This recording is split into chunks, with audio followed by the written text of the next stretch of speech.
We're live. Yes. Welcome in. It's the Tim McKernan Show podcast from the Longo Big Studios. My name is Timothy Michael McKernan. That's Jackson Bennett Burkett. And Jackson, welcome in. It's good to be here.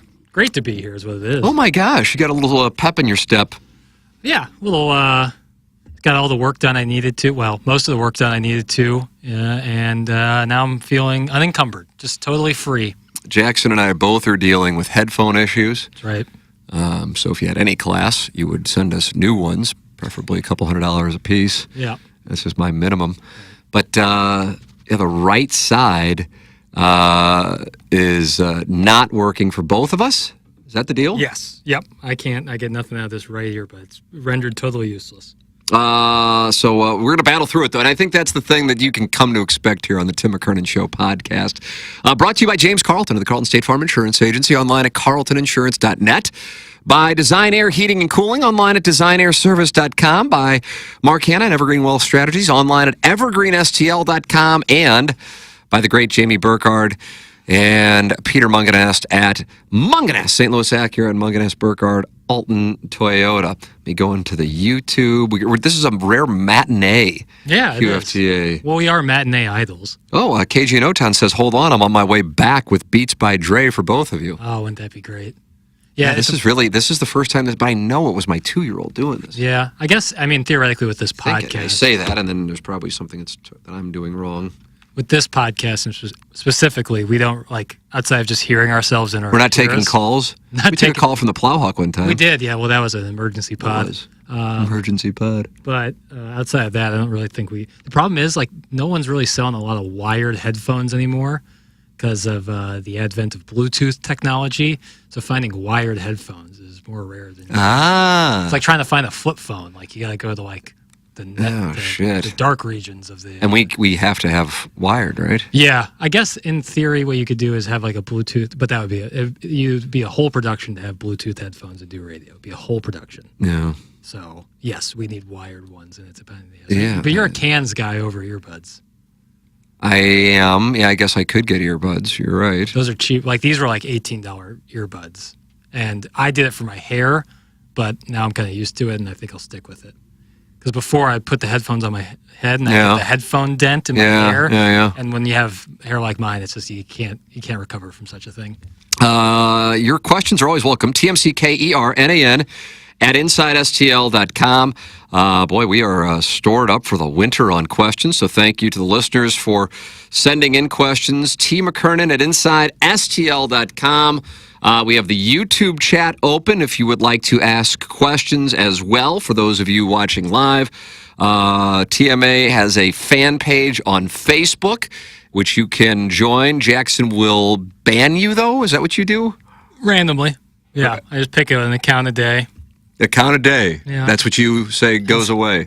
And say get out of here. Yeah, it's kind of like a Russian roulette situation. Just kind of whoever gets picked that day is out. And I posted can't come back. A picture of me, Doug, and Savard at Camo V. Nice. I believe that was 2004. Doug looks exactly the same to me, minus the fact that he didn't have the hair that he now has. Yeah. Yep. Outside. I haven't seen Savard in probably 5 years. He was on this podcast. And I think I look exactly the same. Yeah. Savard worked briefly at KFNS while I was there. Oh, is that right? Yeah. And so I think it was the first time I ever met him. Nice guy. Really nice guy. Yeah, great guy. And he looks pretty much exactly like that. Is that right? Yeah. He's in bad shape. Terrible, yeah. Will really let himself go. Absolutely. No, he might still be able to put on some shoulder pads and mess some people up. So if I were to, this is Jackson and I talking about a picture that no one can see. Correct. If I were to get the St. Louis hair restoration thing, in my mind, that's what I would go back to. Be a good head of hair to go back to. But I don't think that's what I would go back to. See what I'm saying? Well, I don't think it would be the same color necessarily, full. Right. Dark. Well, yeah, I would imagine. Because you see for those of you watching on YouTube, and there's probably 10 of you, I have a little gray right here, and then here it's still dark. Yeah. So then when I went to St. Louis Hair Restoration, they could do a little microscope thing. Yeah, which is fascinating. Yeah. And she was like, oh, your hair is still 90% dark. Nice. So salt and pepper. Oh, it's such a good look. Is it really? Is that the move? If it's well done, yeah, it looks great. Well, it's fine if you're 47. If you were 26 with the salt and pepper, I don't think that'd be good for baseball. Well, it depends on your your general aura. If you got that like zaddy energy, something like a salt and pepper hair would just match. Yes, but in general, if you're young and salt and peppering, but I'd rather be young and salt and peppering than young and balding. Are you taking a shot? No. Taking a shot? Is that what that was? Fuck this place. Both sides of the Fuck dais. this. What's going on here? Both sides of the dais deal with it. So, no, I think, but like if you can be a silver fox, that's like the greatest of all time. Is that right? Silver if you can fox. pull off the silver fox look, some people can't. Usually, the silver fox has already experienced some thinning or receding. You know what I mean? Sometimes, yeah. Clooney is obviously what I default to when I think silver Well, I fox. would imagine he's gone to St. Louis Hair Restoration. Yeah. The heads of hair in Hollywood somehow don't experience thinning. Mark Wahlberg's is one of the Oh, do you think he's out of greatest. control with it? No, but there's a definite moment where it seemed like he Got away from him? No, oh, he- wow, like, you can tell. He doesn't look the same in The Fighter as he does is in he, The 53? Departed. That's what I'll say. Oh, so he's like doing Nyack. No, hair. I'm just Okay. talking specifically hair. Got I it. think he does his own version of Nyack by getting up at 3 a.m. Yeah. and prayers and working out at all times. He plays golf and he plays 18 holes in 90 minutes. Yeah, he's on the Walter plan. Yeah. All right, questions, comments, erotic stories. Jackson, I knew this one was coming, and it didn't come until 2:13, so I think it probably was because of I posted on the TMA fan page on Facebook that we were going to be doing this. I had been saying I feel like maybe the last time we did a podcast, but maybe 2 or 3 weeks ago, I said I was dialed in 2020 on our political landscape. Mm-hmm.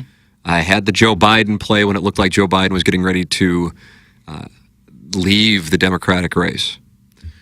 But I was looking at the landscape at the time to refresh memories, even though I'm sure plenty of you were not listening at the time. Bernie Sanders, if you remember this, I mean, you're young, Tyke. You were 17 in 2020, weren't you? No, I was 22, I guess. I don't know 20. about I guess that. during the I primaries. don't know about that. I think you ought to look that up. But Bernie Sanders was leading. And do you recall who was also lurking at the time along with Joe Biden? Wouldn't have been Mayor Pete, would it have been? Nice, that's one of them. Mayor Pete. Beto O'Rourke? It's not a bad guess, but he never really gained traction, minus keeping it close with Ted Cruz in his race. And since then, he's been He's in the speaker circuit. It's a woman, right? Nice. That's why you said Beto O'Rourke. That's interesting. No, but once I heard that was not an option. I'm getting comfortable like Jiminy Glick doing an interview. You notice that? Why so many fat kids play the tuba? I'm drawing a complete blank. Amy Klobuchar. Okay, I remember the name, but I would have never come up with that. And I was observing the landscape. And all I said, Pete Buttigieg and Amy Klobuchar do not have support from a good portion of the Democratic voters, whatever you'd want to call them. Sure. And Bernie Sanders was concerned for the machine and that he was going to be problematic for down ballot candidates when November rolled around. And so I observed that. And I said, and I guess I was working with, that was February of 20 is when I made this call. Gangster Pete. Gangster Pete. Yeah. Doing it from probably Florida. I can actually picture where I was talking. I said, I'm looking at this, and I said, I think Joe Biden is going to wind up getting the nomination. I know that sounds insane because I think he was probably fourth at the time, which probably sounds weird now because I'm sure many people weren't following it or caring. But either way, and what's the gentleman's name? I'm typing it in. I want to make sure I get it right. James Clyburn. It was a South Carolina primary, and James Clyburn came out and he's a congressman from 83 years old now, so he was 79, came out and spoke on behalf of Joe Biden, and it flipped the whole thing. And, of course, the rest is history. I also made the observation, I believe, in a podcast on January 5th, that I didn't expect what wound up happening on January 6th, but that I sensed something was going to happen on January 6th. I just didn't want to see it get to be violent. Right. To be clear, I I just knew some people who, I don't know what the best way to describe it would be, passionate about Donald Trump were going to Washington, taking time off from work to be there. And I'm going, okay, there's got to be something there. Right. And it's not necessarily going to be covered by mainstream media, but clearly wherever it is that they are organizing, this is a big thing for them. I don't know what the hell it is. I just know that this is going on, and then that takes place. So I feel really good about my ability to predict. Mm-hmm. But 2 or 3 weeks ago on this podcast, when it comes to where things are going politically, feel very proud of some of the calls, so to speak, I have made. But alas, I have been saying, for a while, I just do not think, when it's all said and done, that both Donald Trump and Joe Biden are going to be the presidential candidates. And I said, whichever one isn't, whichever one somehow is out, that party is going to win. That's what I was saying that months ago. And then I said to you and the audience, I said, I guess I'm just fucking wrong in 2024, because here we go. Yeah. And then the debate takes place. Now, you and I have not talked about this on the air or off the air. So I'm curious. Number one, were you watching? I watched the first 10 minutes of it. And you were impressed? New. I said to myself, nothing that's going to be said here is going to change my mind when I hop into the voting booth in November.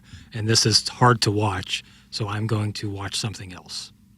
Or play video games or something. Did you play video games? I'd probably turn on FIFA. Much more fun. I had a much better time than I would have watching. So I watched about the first 10 minutes, and I was like, yeah, I'm good.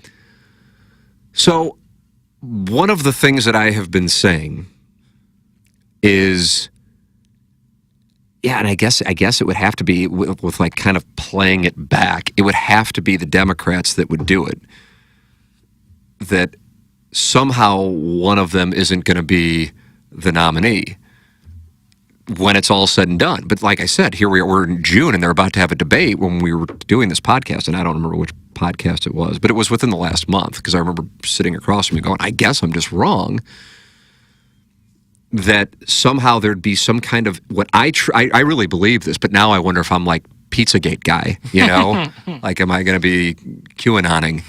But I truly believe that at the level we're talking about, with the money we're talking about and the power we're talking about, that somehow something would be done to get one of them out, or both of them. Mm-hmm.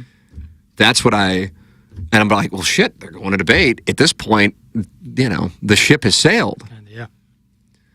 But now, well, let me read this email that got this going here. Number one, you correctly made the call Biden would be the nominee very early on in 2020. Post-debate, what are your thoughts? Do you have a feeling on what's going to happen this time around? That's from Cuck Knobloch. And that was sent in at just 2:13 today, and it's 2:54 as we speak, so it's the top of my inbox.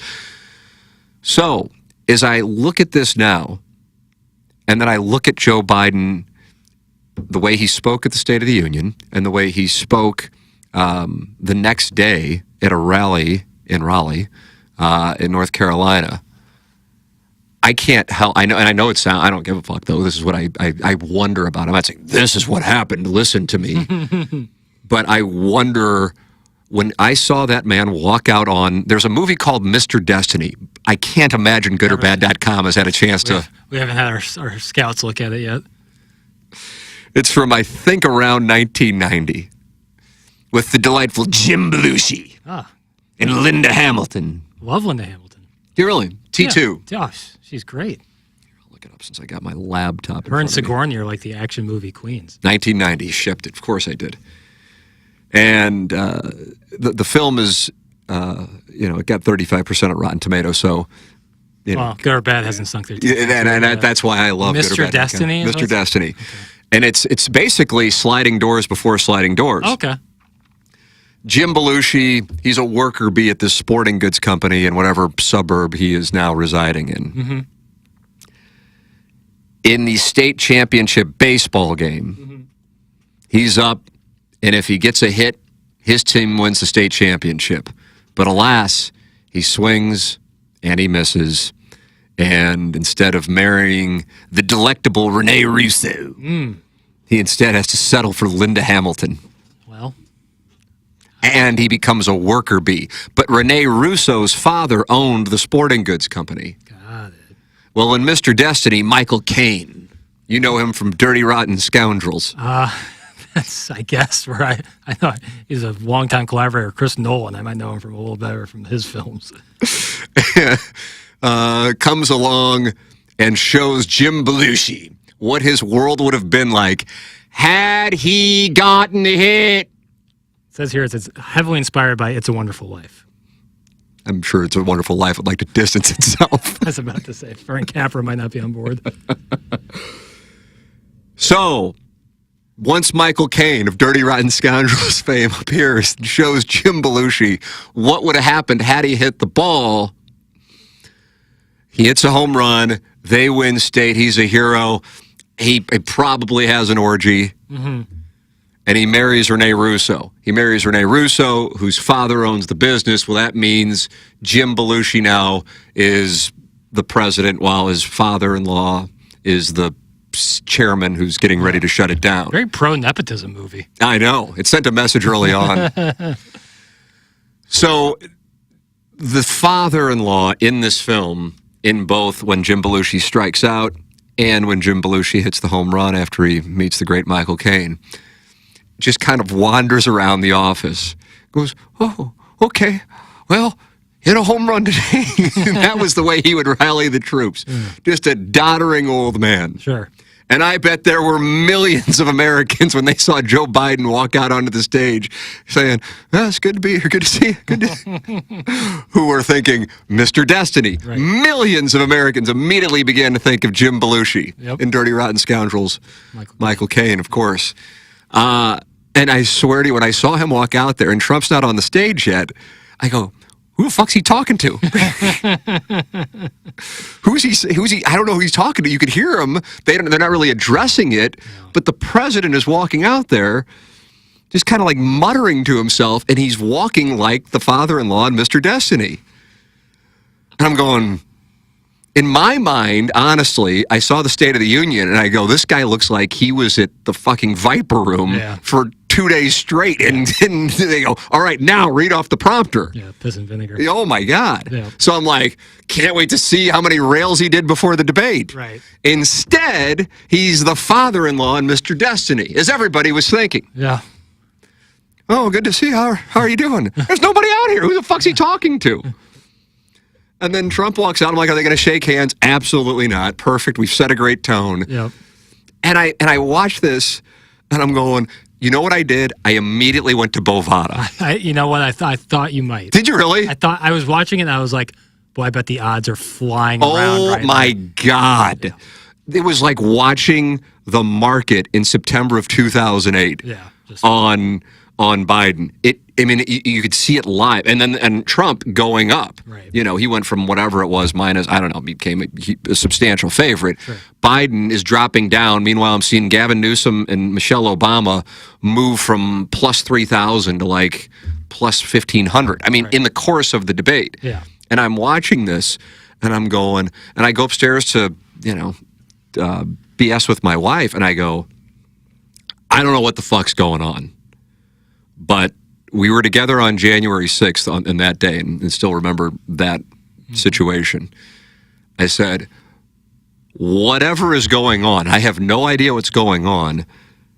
This is ending Joe Biden's presidency, whether it means he doesn't get reelected or he doesn't run. And she wasn't watching it. And she's just like, okay, whatever, And then she saw it, and holy shit. Now, I watched it. She just saw the clips that I'm sure at this point the vast majority of the people listening to have seen.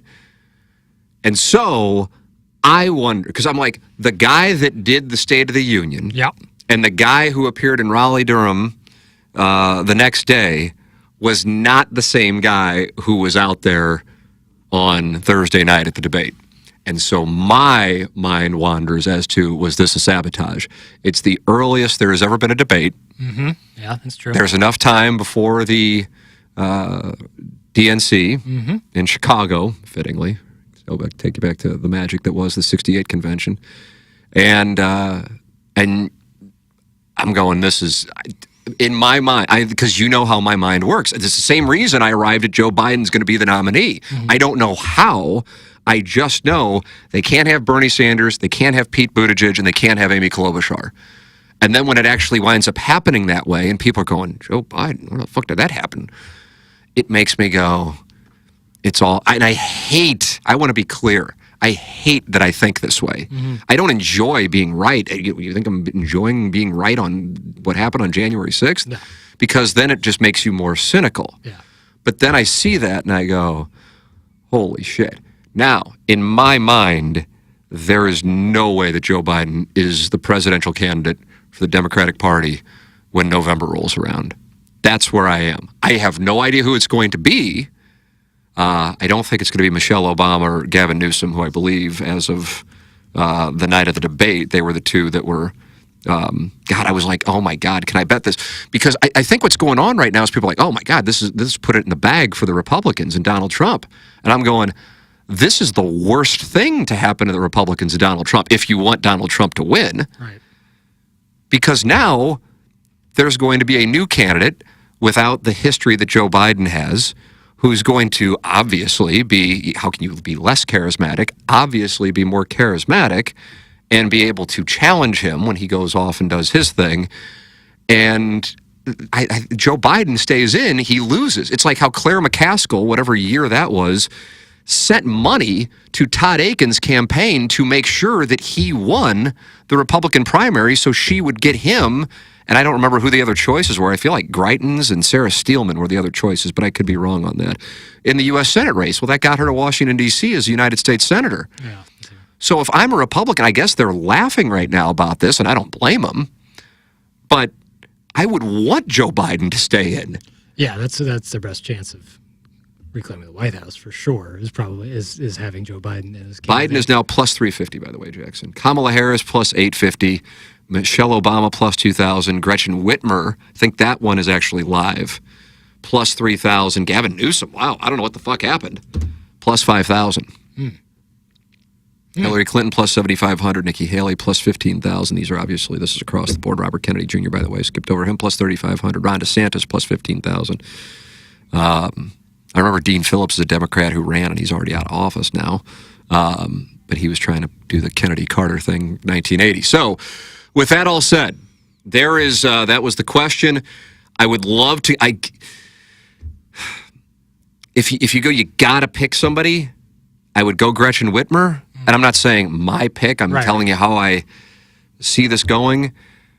But they're in a spot with Kamala Harris. Right. That's the issue. Well, if they're running a play like this might have been, then I don't think it would be for Kamala Harris to take the nomination. That's what I am of the opinion that it is not Joe Biden or Kamala Harris. Gotcha. To be crystal clear. Gotcha. I don't think it's Gavin Newsom. He may have the, quote, presidential look and the ability to speak and debate, but California politics outside of California and plenty in California is not going to play nationwide. And it is going to, I mean, this election comes down to 5 states. Yeah. The other, 45 are already decided or irrelevant. Yeah. Gavin Newsom isn't going to win your battleground states. So I'm not saying it's going to be Gretchen Whitmer. If I had to throw a bullet, plus 3,000 is worth throwing a bullet on. That's where I come in. So, it's the first time I've talked about this. So, as you imagine, it hasn't come up on Balloon Party. We have the politics ban on TMA, the January 7th, 2021 politics ban. Best thing ever. Yeah. It was the best thing ever. Well, I guess I'll scrap tomorrow's lead topic on Balloon Party. You were going to go, who's going to be the Democratic nominee, and you were going to espouse Democratic policies? Yeah, that was going to be my goal. Yeah. Yep. It's Little Piddle's tribute to Jimmy Carter. Yeah, and then going through all of 34 counts of Trump's case. I wouldn't advise that. One by one. Yeah. Well, that was going to be. So I guess we'll scrap that. Talk about Blue Note. Somebody named Ryan Welch, but I thought he usually goes by Beer Cats. Says, "Hi Tim, you look great today." Do I? That's nice. I mean, it's nice. You're welcome to participate in the YouTube chat. Hey boys, it's Chuck Vindaloo. T-Mac, any news on the guys from 590? If you could please be more specific. I don't know what that means. Just news and notes, I don't know how to answer that, but I'd be happy to answer. I've been gooning for this. That's MD 2020. Well, here's your release. Hi, Tim. You look great today. That's Beer Cats. Nice question, Eric. This is Chuck Vindaloo. A random Marlowe Cat TMA fill-in when someone is out would be great. That's from Chuck Vindaloo. With regard to the cat, I can tell you this, and this was going to be a situation that was going to be an issue, but I was just like, hey, here's a portion of my salaries to help mitigate it. The cat is on the road for a good portion of the baseball season, as most people know, and at Hubbard, as you have seen with Brad Thompson, for example, once at Hubbard, they kind of want you all in, and if you're not, then like they got Jamie Rivers doing shows from the road. Right. So that's a situation. Brad Thompson left the fast lane once he became the full-time Cardinal game. So that Cardinal guy. As far as Chuckles Marlowe goes, I saw Charlie, I guess it was like a month or two ago, and I guess the show he's doing with Kenny Wallace, NASCAR driver. It's okay. Yeah. Is killing it. Yeah. That's And God bless him. Yeah. And I'll tell you something. I got a major tip of the cap to Charlie, who, number one, is a great fucking guy, but, I take that out of the equation. He was astute in the YouTube thing is the game. Now, in a year or 2 or 5 years, there's a good chance that something else is the game, but he saw that and he moved on it on his own. And I think this might have been going on when we were still at KFNS, but I think it was more when we left. I don't know. Not saying that to be flippant, but he kind of, I think, took control of KFNS's YouTube and then did his own thing. And I don't know how the Kenny Wallace thing, I just know we talked about it and he said that's kind of blown up and he kind of, and none of this is said because Dave Zobrist, who owned KFNS, can't say enough good things about how good of a guy he is. Co-signed, yeah. There are a lot of people there, both on air, who the public knows, but behind the scenes, the public don't know, who everybody on TMA like and respect and hate to see that happen. And you know the people on the air, and that sucks. But then there are people I think of like Jeff Witt, who is the general sales manager, and Jim Hewer, who is about as kind of a human being as you'll ever come across, whether it be in broadcasting or in general in life. And it's just never a good thing when a place shuts down. I don't think people really considered it this way. I know at Hubbard they didn't consider it this way, or we on TMA didn't consider it this way. When the Cat said he was going to do Hot Take Central, it wasn't like, all right, well, I guess we're competing. It's just not the way that it works in 2024, right. And I think most people know that, but whatever. But to Charlie's credit, in a major way, probably wasn't making much money initially, but he saw where the business was going and started focusing on YouTube. Super astute. And one of the things that he said when we were bullshitting, I just happened to see him. There was a school behind where I was playing golf, and he was out there with his kids. Like it was on a weekend, and they were just messing around in the park. And we started bullshitting. He goes, "Yeah, this thing with Kenny Wallace is just, this has kind of become like my full-time job." And he goes, radio, and he just kind of started laughing. So, it was unspoken, but it was understood because I get it and I understand the situation in that particular situation.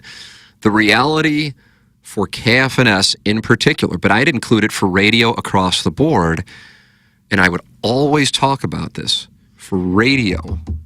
And then I guess if you're talking about local podcasts, you are only as good as your sales staff. That's it.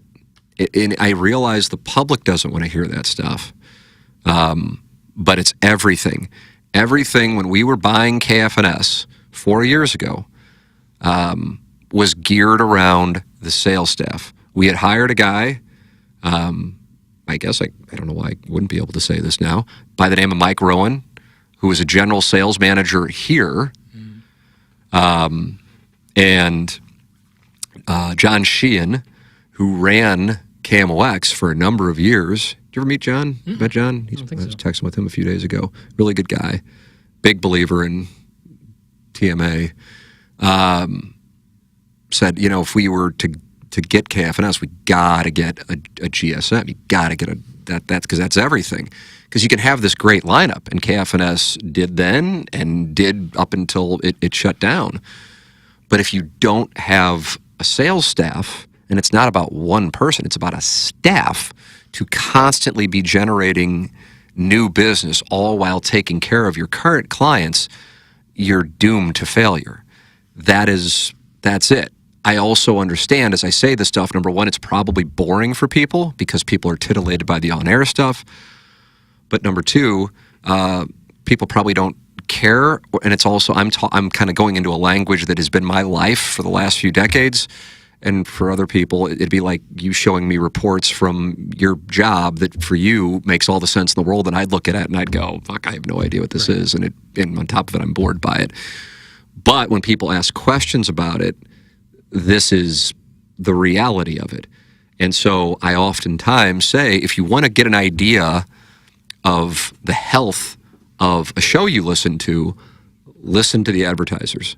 Listen for the advertisers. Because if you don't hear advertisers, there's a problem. Right. And then listen to the advertisers. Do you notice if they are going up? Are they going down? The caliber of the clients, for lack of a better term. I guess to try to draw a parallel to what I'm trying to talk about, like Munganess St. Louis Acura, Munganess Burkhardt Alton Toyota, carries more weight, cachet than Bill's used cars, and you see what I'm saying? Totally. So it all comes down to sales. I think one of the best lineups I've seen in St. Louis sports radio history, and obviously my time started in 2000, and you got a decade before that I was in school, so I wasn't really listening, was what we had at 1380. I can't remember exactly who. You had TMA. I think you had Martin and Charlie, but I could be off on that. And I know you had Bernie and Randy. Mm-hmm. And I'm pretty sure that was, I don't know, I may be missing out. But I mean, either way, holy shit, that's really good. That was 2007, 2008 range. And they just didn't have a sales staff. Great people, too. This wasn't a case, just like Zobrist, I know from the guys there that this isn't a case of previous situations where you got a different kind of deal. Dave and Jeff Witt are both really good human beings.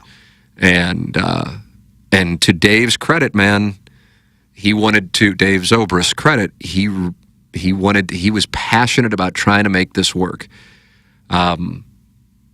Dave did not need to do this. Dave is in a good situation, which is a credit to him and his family and the business that they have built. But he was passionate about this, and looking back on it, if he's 36 now, I didn't realize he was only 36, means he was putting this deal together when he was 32. So, hey, I much more respect somebody who takes a shot and swings and misses, or doesn't get the hit, so to speak, but at least they took the shot, as opposed to somebody who sits on the sidelines and makes fun of the person who swung and missed. Agreed. And on top of it, throughout the course of the whole thing, the guy carried himself, it sounds like, I obviously wasn't, working for him over the last 3 years, but carried himself in a first-class manner. Cam texted Tommy to let him know when I was on my way to the airport in Denver last Wednesday, I guess. So that's when I found out about it. Mm-hmm. I had no idea, and it's not like I don't listen to KFNS. I don't listen to anything. I listen to podcasts, and now I'm listening to Tasha Rain's porn book. How's that? We're still in the Laguna Beach stage. So Tasha Rain is an actress turned adult star? She was on Laguna Beach, and then she became an adult star. With Talon. I think she was after the Talon season. Okay. So I don't know what Laguna Beach is. Nice show prep. Was it like a reality show? Or was it like a...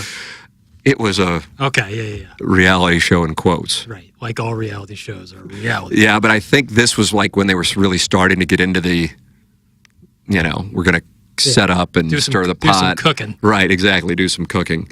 So, yes. And I drive around and I go, what am I doing with myself? There's moments of clarity. I just had a sales call. That's why we're doing this later today out in St. Charles. And the whole time I'm listening to Holly Randall's interview with Millie Morgan. Who the hell's Millie Morgan? Porn star. Okay. How's her work? I actually am not familiar with her, which is truly startling. But she said once she started working in a prison and the guys were beating off to her, she thought I might as well get into porn because people are beating off to me and I'm not getting paid. Interesting rationale. Absolutely. And I'm going, what am I doing? Yeah. But I look at the podcasts that are in my, latest episodes. Yeah, I see Balloon Party. Give that one a listen.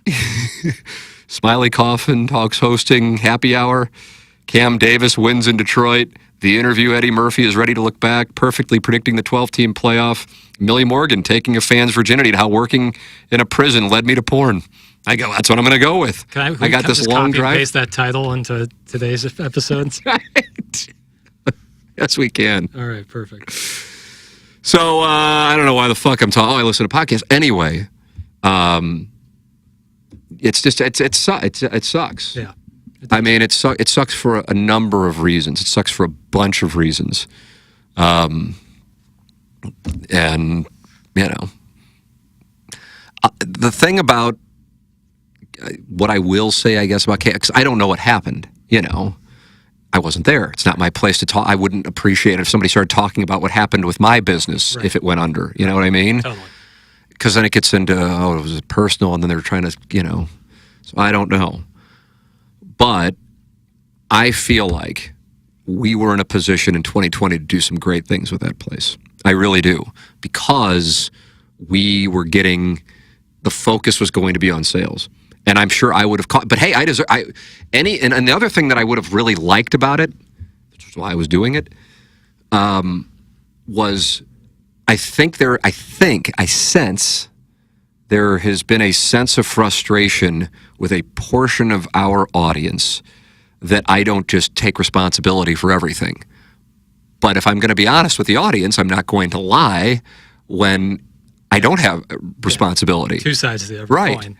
So I haven't. I mean, I think now at this point, those who were questioning what was going on while we were there from 2016 to 2021, I think now maybe have a better idea that this situation was out of our control. Mm-hmm. I would like to think people understand that. If they don't, my God, but okay. In 2020, June 2020, we were closing on KFNS like in the first week of July. I believe that's right around then. And then the terms of the deal just got changed and was told it's a deal killer if we don't agree to it. I'm just going, I don't even need to contact anybody. I'm going, okay, well, if that's the case, then we're out. Yeah. Right. And then, again, I want to make sure I emphasize this because I don't know if I've said it before, Jackson, but I think it's a mere coincidence that the Cat and the Plowhawk were furloughed less than 24 hours later. I just want to emphasize that I think it was a coincidence. It's like when lightning strikes. And then it wasn't just like, these are two of your boys. No cause and effect. But I would have been able to say, if you don't like it, that's fine. Come to me. When it's all said and done, it's on me. Right. So I will take responsibility and let's talk about it. I'll get on the phone with people. I used to meet for lunch with listeners, one-on-one. You don't like this? Let's talk about it. That I would have enjoyed. I enjoy that, which is probably unhealthy actually, but I like that. If the audience is passionate, then I want to be able to say, okay, well here, but then I also will say, I understand what you're saying, but here's the reasoning as to why this is being done, or here's the reasoning as to why this can't happen. 2 years ago, so what we got here and we all signed here December 1st, 2021. So that means our first show here was probably January 2nd, 3rd, 4th of 2022. Yeah. And so help me, in May of 2022, I'm sitting downstairs at Il Balago with Tommy, just having lunch, just the fuck of it, no plan. We're just bullshitting.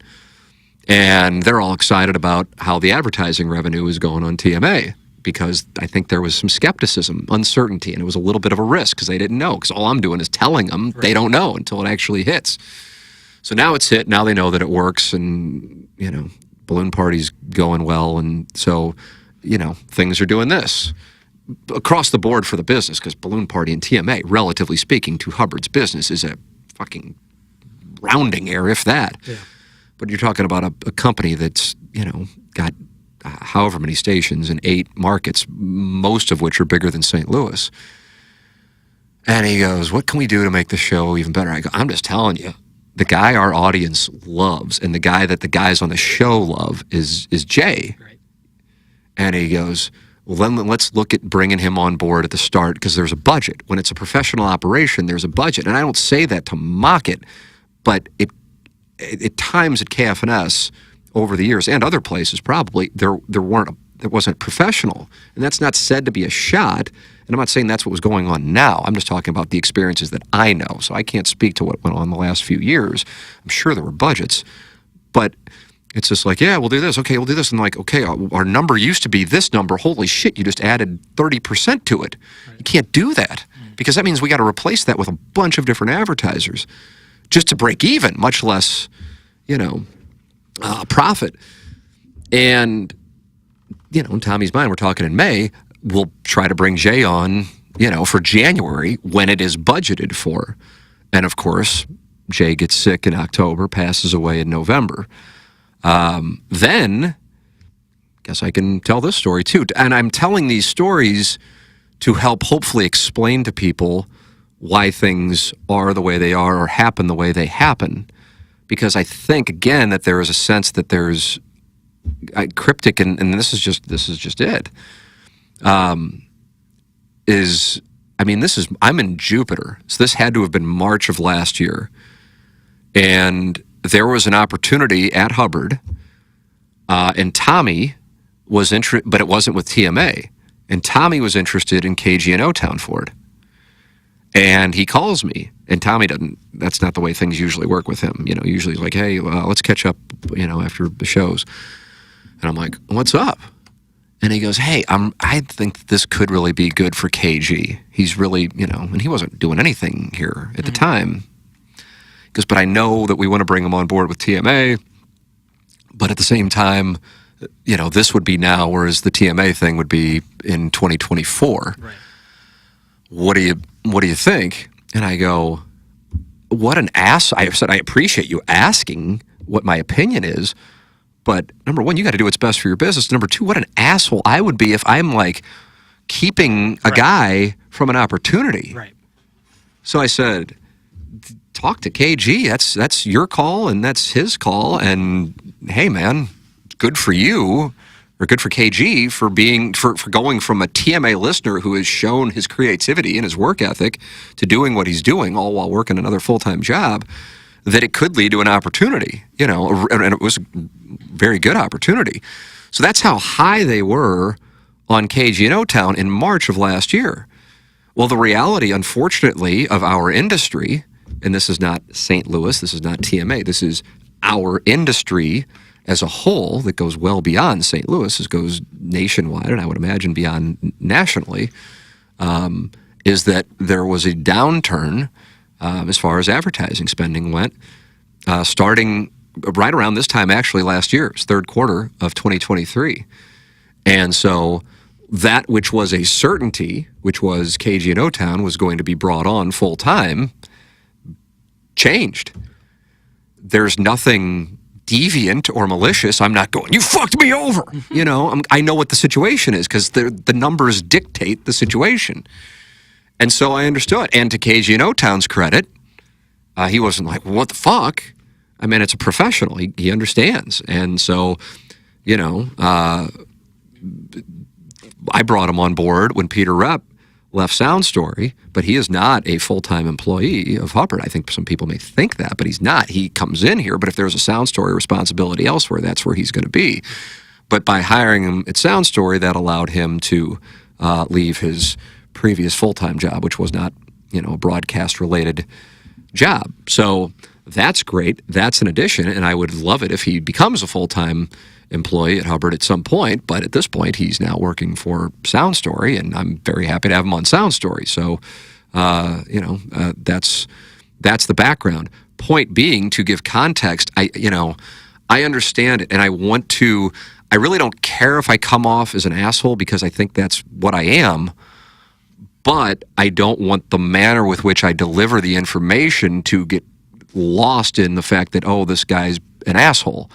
So take the information for what it's worth, which is the truth, and then your dislike of me or the way I say things, try to separate the two.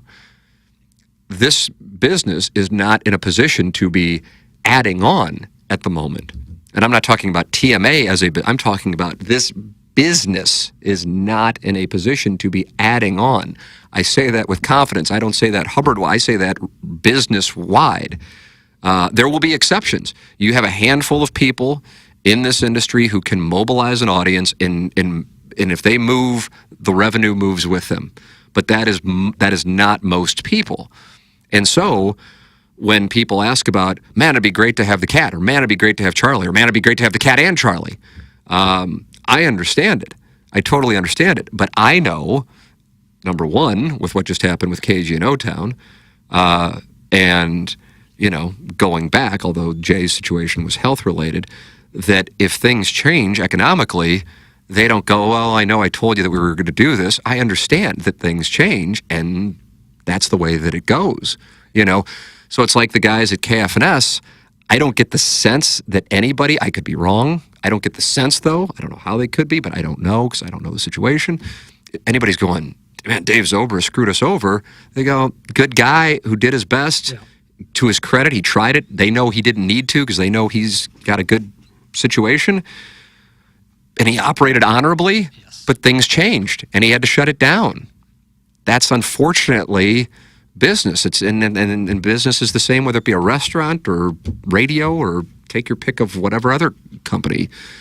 But when belts are tightened, you don't go, let's go spend money. So I understand when people ask about that, but I mean, it's not even a sweat.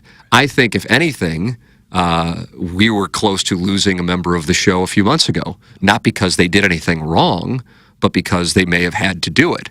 So knowing that, but not going, on Twitter or Facebook and going, hey, I think there might be a layoff on TMA. I'll keep you guys updated.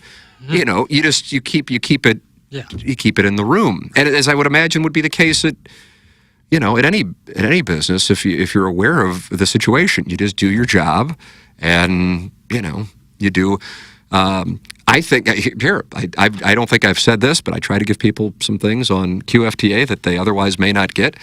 To the Plowhawks' credit, and you may have had this conversation with him as well. I don't know. To the Plowhawks' credit, having some semblance of awareness of the situation. When we got on the phone, I think it was the Sunday morning, the final round of the Masters, I think is when he texted me to let me know he was thinking about leaving. One of the things he said, no bullshit, was, I feel like if I leave when I have this opportunity, it helps increase the chances of making sure Iggy doesn't lose his job.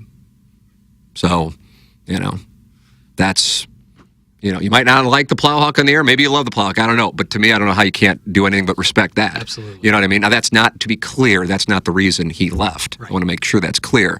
But that's the mindset of those of us who are on the inside have, because we're aware of the situation. The business, just like real estate, it moves up and down. Election years can be tough because some people pull money in and they want to see who wins. This one is obviously really unique. And so that's just the nature of the beast. You understand it. You can get upset about it, but it's like bitching about it raining. I mean, what are you going to fucking do? Right. It's the way that you work. You work hard, you conduct yourself professionally, and you do your job to the best of your ability and control what you can control. So hopefully all of this and these anecdotes provide some context for questions because I can't speak to, nor would I even if I could, but I know I can't speak to the KFNS situation outside of feeling badly. Yeah. and hoping that somehow, somehow KFNS is restarted, because that place is near and dear to my heart. TMA has been around for 20 years. I would imagine the majority of them were at KFNS. I would have to think mathematically 2004 to 2007, 2010 to 2013, and 2016 to 2021. Yeah, that's the math. Yeah, the leader in the clubhouse in terms of. So, and either way, when you like people, both on the air and off the air, you don't want to see them lose their jobs. KFNS's existence did not impact our lives in any way. It wasn't like, oh, if KFNS goes away, we're going to all make 25% more. Our advertisers were not their advertisers. It doesn't change that. There's kind of an ethical principle. There's some really, like, Cam Jansen is one of my favorite human beings just in general, as far as just like a great fucking guy, like a wonderful, human being. Yeah, agreed. So, me and you just blatantly read Bernie Miklas's stuff. That's right. And go, yeah, this is from my standpoint anyway, the most objective Cardinal coverage you're going to find. Mm-hmm. It's not personal. Here's the data. You think the team's bad? Here's why. You think the team's good? Here's why. Whatever. Here it is. And then, like I said, Dave Zobrist, Jeff Witt, Jim Hewer, people that many in the audience don't know, are just, really good first-class people. Yeah. To the point that the reason why, which I still catch hell about here, in kind of like a busting balls way, that we didn't sign here until December 1st is because I was torn as to whether or not we should come here or stay there, which is why me, you, Iggy, and Doug got together, and I said, here's the situation, here are the deals. No matter, it's like a jury. Yeah. We're not walking out of here until we're all on the same page. And if it's KFNS, it's KFNS. If it's Hubbard, it's Hubbard. But either way, this isn't me calling the shot and you guys can come if you want. Right. This is the four of us. And even if I'm the one saying, hey, I think, but you guys are all saying we should do this one. And I went into that room and I know you were there and you were new, but still, you were in there. I was open to anything. I was torn as fuck. If Dave Zobrist wasn't the guy who owned it, that would not have been the case. I would have been out of there the moment the contract arrived from Hubbard. Yeah. But because it was Dave Zobrist and because of what he was putting on the table, specifically the ability for me to move to Jupiter and do the show, which was, there's dollars and then there's things that start to matter to you in life. And I'm like, ooh, that's a savvy move. That was a savvy move. That was a savvy, oh yeah. That it doesn't show up on the tax return, but that he knows what's important to me. And I also know, and I heard Cam and Charlie and the cat talking about this, that I know he wasn't going to fuck with the show. He's going to let us do what we do. Right. Now, fortunately, that's also been the case here. Definitely. But, when somebody in truly good faith tries something and it doesn't work out, number one, you respect it, but number two, you hate to see it happen. Right. So that sucks. And, I feel really badly for the people at KFNS, and I hope that it's restarted. And I honestly know nothing one way or the other, nothing. But if I had to bet, I bet it will be. If I had to bet, I bet it will be. I have no reason to bet that, but I just think there's a market there Absolutely. for it, Absolutely. And you have some talented people who currently aren't doing a show. So there's my reasoning. Hopefully that was a comprehensive answer. Was it comprehensive? Yeah, it had historical context. It had personal anecdotes. It was great. Yeah. And I echo Dave. I worked at KFNS just for a year, but most of that Dave, or at least half of it at least, Dave was running it. Couldn't have been a better person to work for. And just a really great guy. When you'd shoot the shit with him, he was great. When he was telling you this, that, the other Huge Missouri fan. Huge. Last time I saw Dave was walking down Broadway in Columbia before the Georgia-Mizzou game in 2022. Wow, when I moneyline bet Missouri. Yeah, and I bet Georgia spread. God, a pain in my ass. But I saw Dave right before that walking down Broadway there, and just chopped it up with him for about 5-10 minutes, and he was outstanding. Always super professional from start to finish.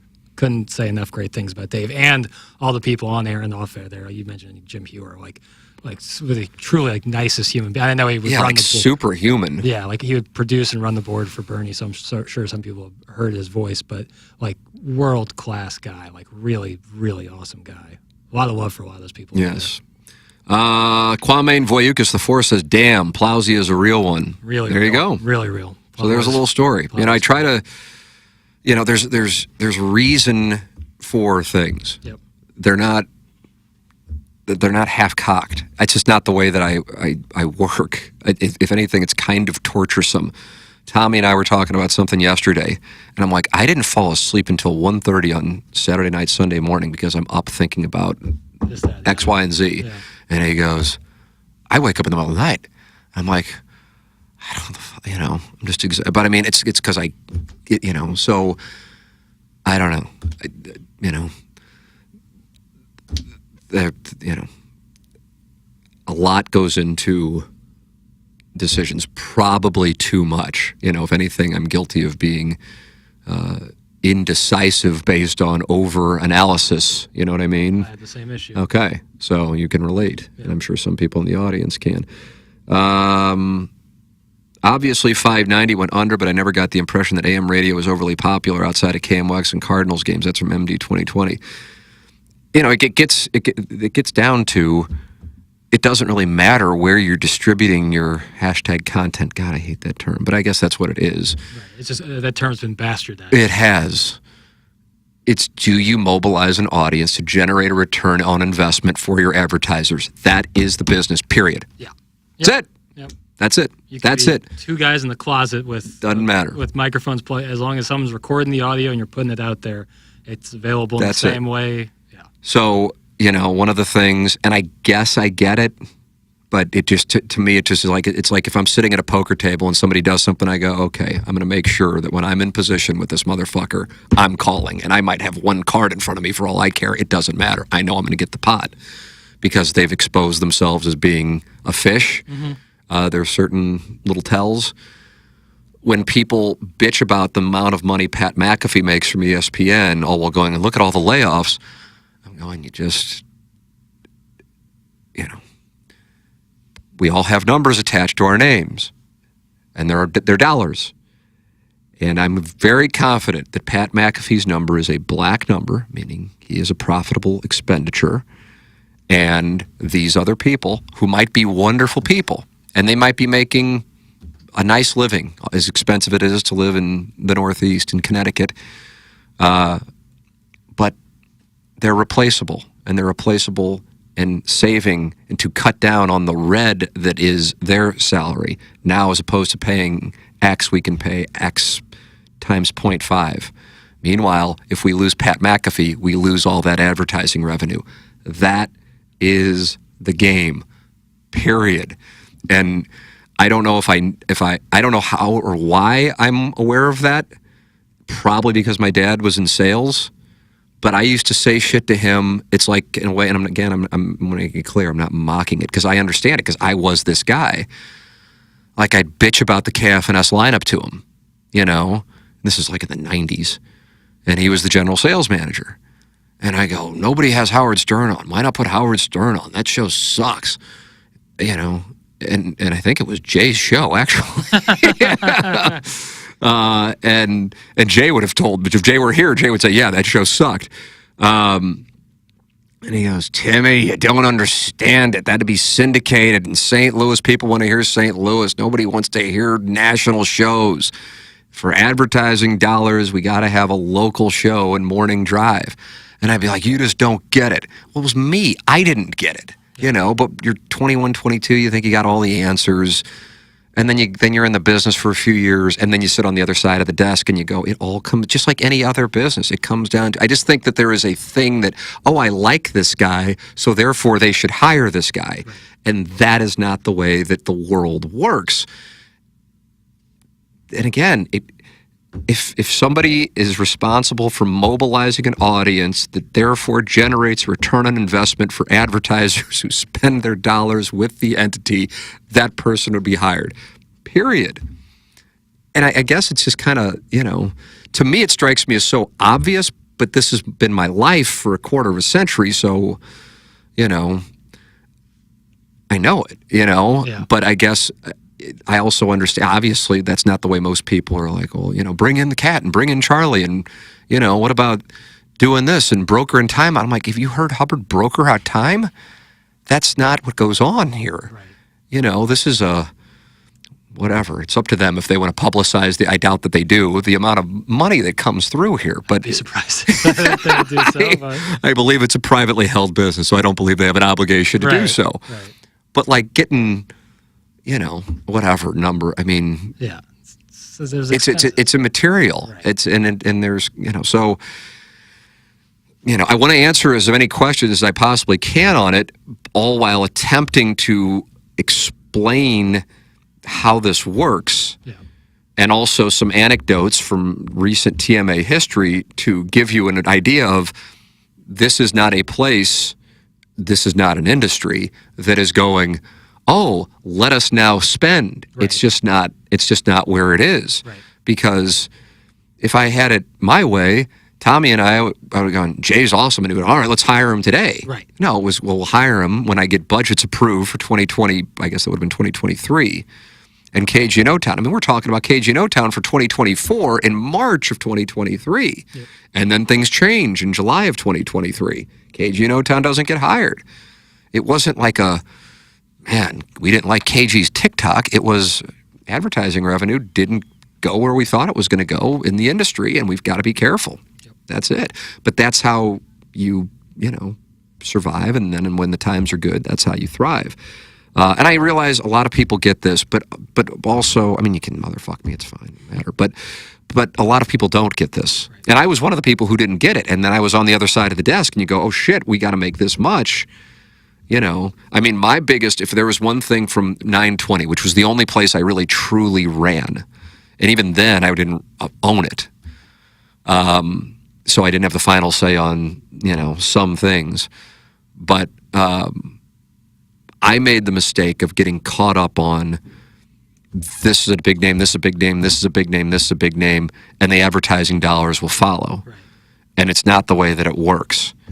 And so at 920, while we eventually got to being profitable, which was why we were in the position to kind of pick where we wanted to go in 2016, for the first year and change, my wife and I were not paying ourselves for a portion of the first year because we had such a big payroll, because we hired, all the people obviously on TMA, but then Brian Burwell, Joe Strauss, Charlie Marlowe, Rennie Knott, Bob Ramsey. I mean, these people were not inexpensive. Sure. And relative to the advertising revenue, we're upside down.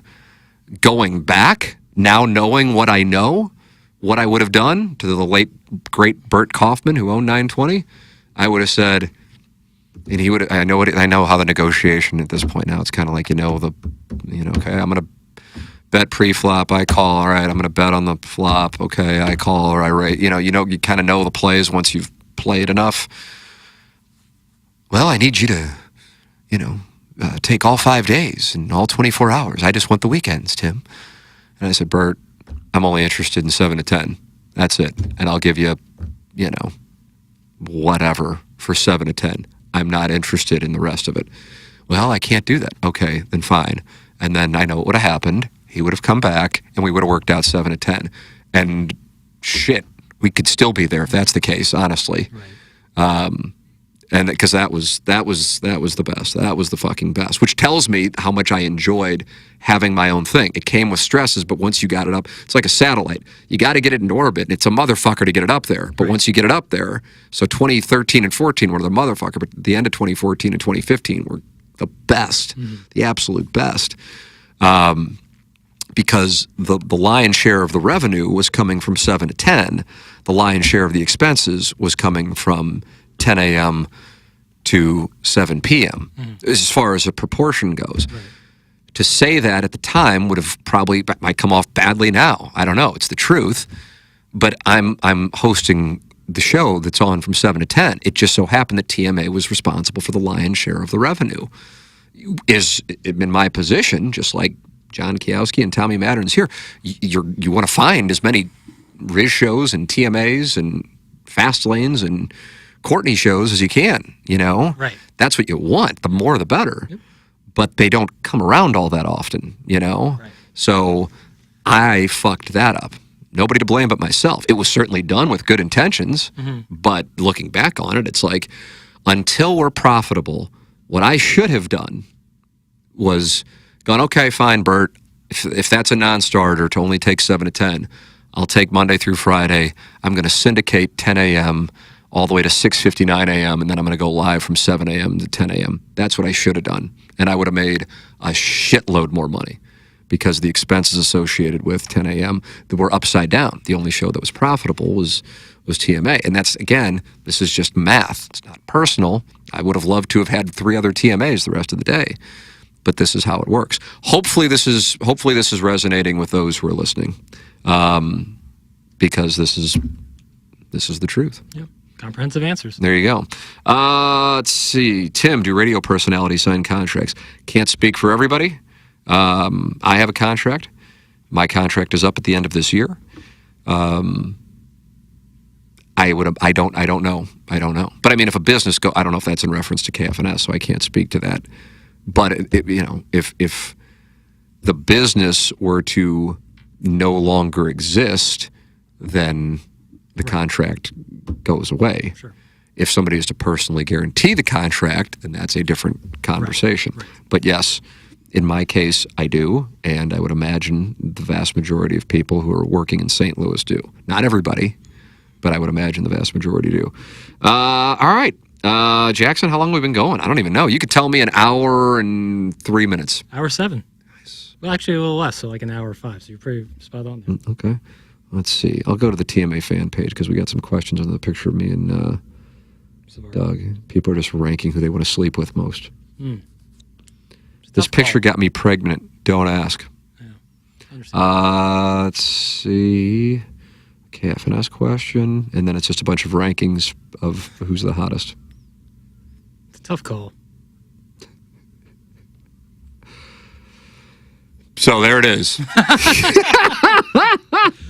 Yes. I don't know what to say.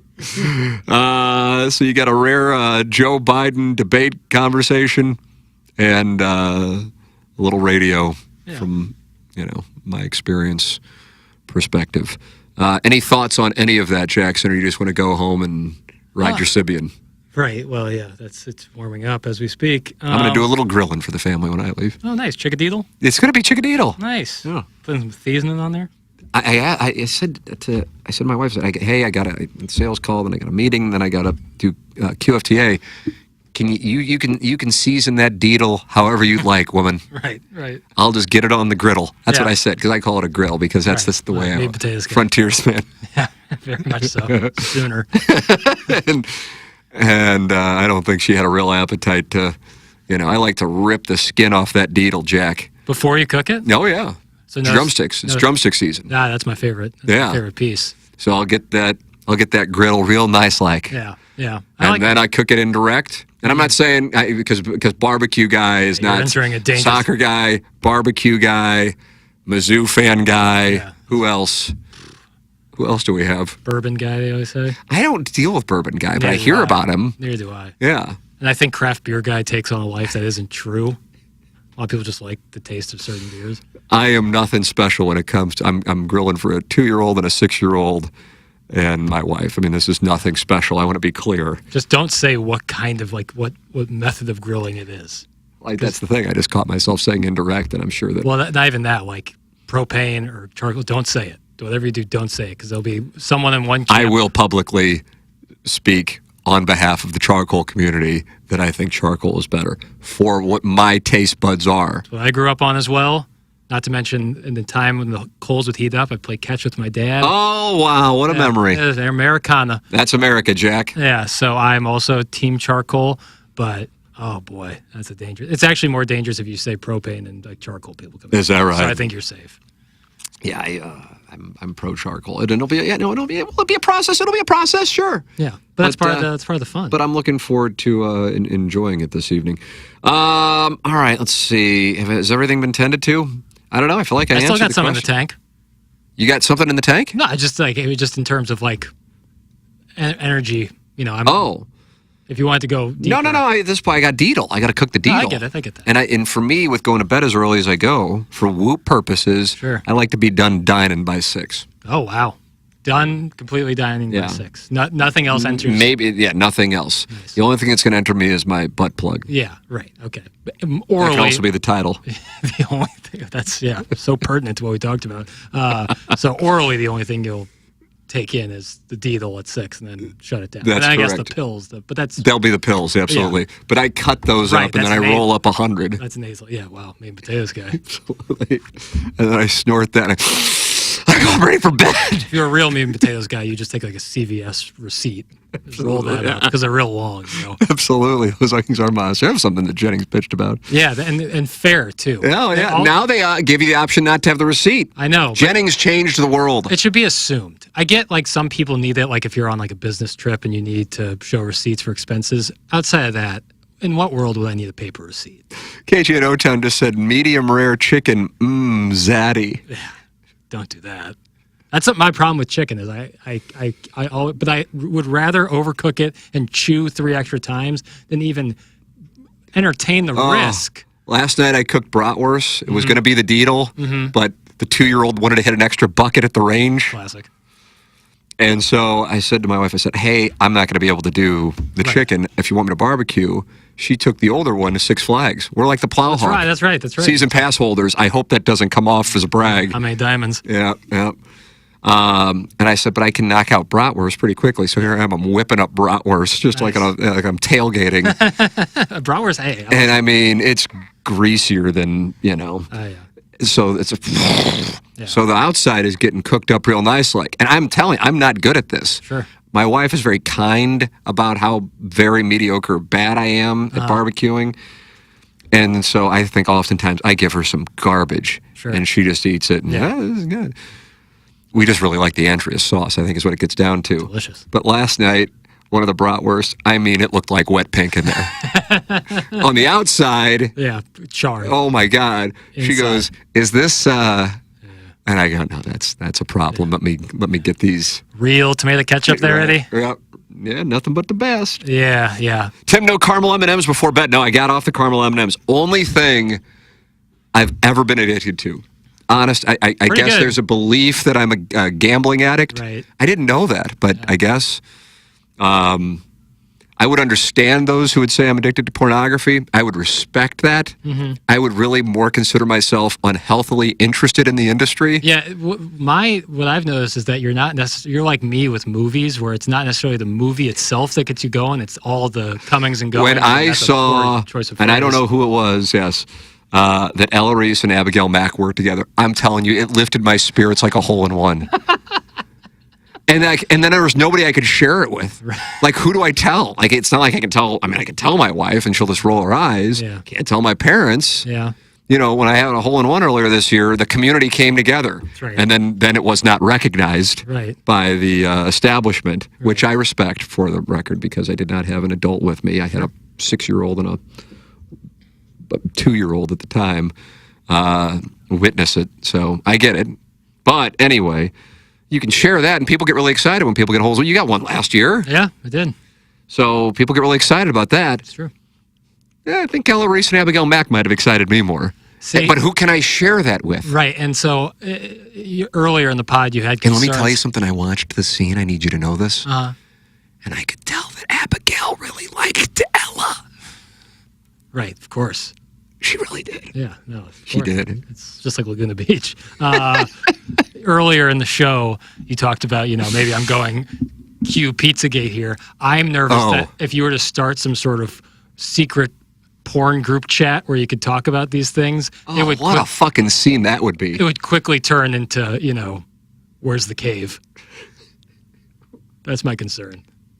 What do you think about my my theories. Because I get the sense, here's what I think. I think you view my political opinions kind of the same way you view Bill Maher's political opinions. That's what I think. No, I think Maher is like an opportunist in some cases. And I really think that he is so concerned that he's like, I've got so much fucking money, I'm about to shut it down. I got to try to reach to people who would vote for Trump by showing that I realize that there's a bunch of shit on the left that is just batshit, and this is how I will be able to weave the two together to try to get you to give me credibility by pointing out how batshit this situation is, by acknowledging that there's batshit on the left. That's what I think is going on. I do think that there is an opportunist grift to the right of just like condemning everything as woke, that like a bunch of guys that used to be sports talk guys are doing. Correct. Cottage industry. It a is lot of exclamation points. You know, and I recognize that. I think Bill Maher is just too intelligent for that. I really do. But I recognize that a lot of people on the left feel like he's betrayed them, and I just look at it, and I don't go, I'm not in lockstep with anybody. Right. But I go, I think I know what he's doing, but I asked you a question. That's what I think. I think I get going on these things, and you go, this motherfucker. No. I disagree with. Well, on the like with Maher, I think because he's so intelligent, that's why I like the same thing like with. But you have to ask what his angle would be. Like you get to a point, people always go money, but guys get to a point, or ladies get to a point where it's like, yeah, okay. I mean, you know, I lost $1 million. It does. I don't even think anything of it. Yeah, I get that. You know, he just doesn't need it. I guess I can't find a motive for the opportunist angle at it. So, in fairness, that is But if that's what you think, it's what you think. Either way, what's your opinion on what I said at the outset on the Biden, Trump, and do you think Biden will be on the ticket running as the Democratic nominee in November? If I had to bet, yes, only because something like this play is so unprecedented in my life. Like, this is just not something like it's, you know, like they decide the candidates and then they run. Like, something like this is so unprecedented to me. That's why I think, like, I think as much as things change, they don't. I will give you 10-1 that he will not be the nominee. I'll put 10 on that, so I would get. You get 100. All right, fair enough. That? Yeah, I'd go higher if you wanted. Yeah, I'm good. Right. I'm comfortable with where I'm not like that. Like I'm not confident. You're getting 10-1 on your money. Yeah, and I'm happy with 10. I'm happy with the possible return I could get there. All right. But yeah, it just isn't happening. I like the case you laid out. I think privately, Barack Obama, I don't know who else that would be considered, will have a similar conversation that took place in 1974 with Richard Nixon when some respected Republicans came in and said, it's over. Mm-hmm. We don't care if you want to stay. Yeah. It's over. Right. You know, it is. And that's the thing, man. With regard to Bill Maher, he called the shot. You know, I mean, listen, it's not like my stuff is more based on, I don't even know, reads, I guess, because it's not like I know what's going on. I want to be clear. I mean, I think it's obvious. I mean, Jesus Christ, nobody's listening to this thing. I know what's going on.